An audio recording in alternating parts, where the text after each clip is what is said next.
Salut, super setup. Vous voyez direct en vrai pourquoi est-ce que j'ai acheté. C'est une de ces pertes probabilistes. Je vais commencer en daily. Alors aujourd'hui, c'est PPI, mais demain c'est CPI. Et c'est défavorable de trader le jour de pré-CPI, sauf que moi je m'en fiche.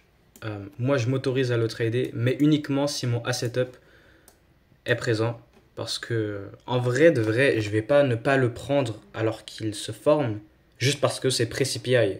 Parce qu'il s'est passé dans le passé que j'ai pas tradé le pré-CPI le jour du pré-CPI alors que mon asset up s'est formé, il s'est déroulé parfaitement.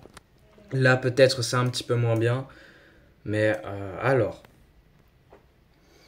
On a complété le MMBM en daily aujourd'hui. On a pris la ERL sur le PPI. La bougie du PPI, elle a pris la ERL. Et en fait, les deux choses défavorables pour le trade d'aujourd'hui, si on considère des choses qui vont à l'encontre du setup, c'est le fait qu'on ait pris CPI et c'est défavorable, et que en fait cette journée c'est juste une bougie de pause, de retracement après avoir pris le niveau HTF. Alors que forcément, si je vise plus haut, ça fait que je suis en train d'anticiper. J'essaye de. En fait, je pense que. C'est comme si je pensais que la daily range d'aujourd'hui, elle va être comme les deux précédentes. Où on va refaire une belle bougie verte haussière après avoir sweep ça. Donc aujourd'hui, au final, c'est un peu la bougie de pause, de retracement après avoir sweep ça. Donc j'achète après avoir sweep ce point HTF important. Et en plus, c'est prix CPI. Mais pour le trade d'aujourd'hui, c'est quand même un bon trade. Alors, j'ai trois scénarios en pre-market. On continue la hausse à partir de ce qu'elle est. On continue la hausse tout simplement. On retrace et on continue. Ou alors, on revient pour prendre internement pour ensuite continuer. Ou alors, on MMSM à partir du point qui s'est fait atteindre. Exactement comme on est en train de faire. Alors, H4, order block. On retrace dessus. H1, BC et BC. J'ai bien aimé le fait que le corps respecte la BC la plus haute et forcément on respecte la plus basse. Donc on a ces deux gaps, plus le gap inversé, plus à l'intérieur d'une order block. Et c'est simplement retracement, higher low, continuation higher high, IRL vers ERL, MMBM pour aller plus haut. Mais on a sweep le truc ici là. Donc on peut MMSM à partir de là, mais le setup il était quand même bon pour un achat. Sur le M15, sweep du data low du PPI. Alors je vais montrer sur le M5. Le PPI à 8h30 il est venu prendre le niveau HTF. Et donc là c'est un trade data low vers data high.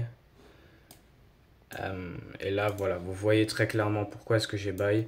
On retrace sur le M15, on n'a pas respecté ce gap par contre, mais voilà, on respecte les PDA sur les horaires.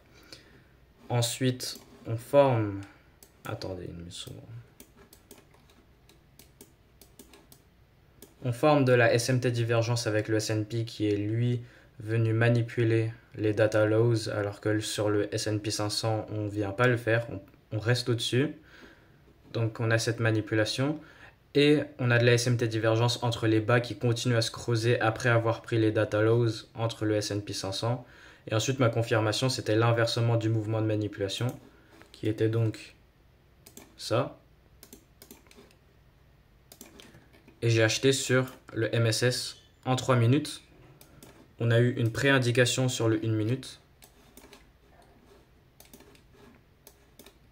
Avec ce MSS là, mais j'ai voulu attendre la plus grande.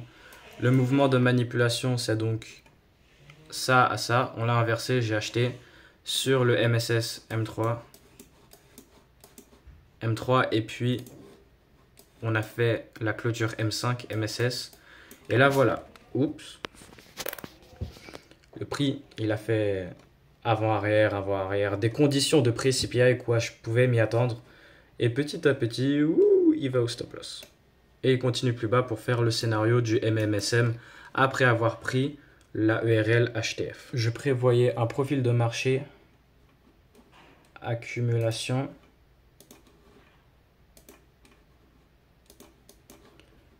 manipulation, Et puis, zéro distribution 10h à 11h. Au final, c'est un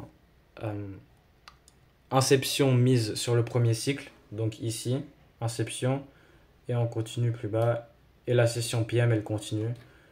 Et là, au final, on fait ce MMSM, le profil de marché d'aujourd'hui, après avoir sweep ce point d'intérêt très important sur le HTF, nouveau all-time high et MMBM complété sur le daily.